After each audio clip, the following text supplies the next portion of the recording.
आता बातमी ठाण्यात ठाण्यामध्ये ट्रॅफिक पोलीस आणि नागरिकांमध्ये वाद झालाय। पोलिसांनी एका तरुणाला बिना हेल्मेटमुळे दंड ठोठावला, तर दुसरीकडे पोलिसच नंबर नसलेली दुचाकी चालवत असल्याचा हा प्रकार नागरिकांना समोर आणलाय आणि तसा आरोपही केलाय। मात्र ही दुचाकी जमा करण्यासाठी घेऊन जात असल्याची माहिती पोलिसांनी यावेळी दिली आहे।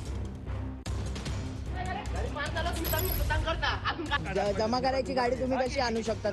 नाही नाही लावू शकत कोण. नाही नाही हो काय हे करायचं साहेबांना बघा, हे चुकीच्या करता, हे लोक कुठून पण येऊन फाईन मारतात। हे असं हे लोक करतात। हे बघा, ही गाडी कोणाची भलत्याची हे बघा, हे उचलून आणली, कोणाची मग तुम्ही या गाड्या वापरू शकतात का? जमा करायला चाललंय, जमा करायला चाललंय. तुम्ही हे करू शकता? असं अलाउड आहे तुम्हाला? अलाउड आहे ना? ठीक आहे, अलाउड आहे ना? अलाउड आहे ना? जमा करायला हा चाललंय. अलाउड जमा आहे करायला ना? चाललंय. ओके चालेल। हो साहेब थांबा, कशाला पळतायत?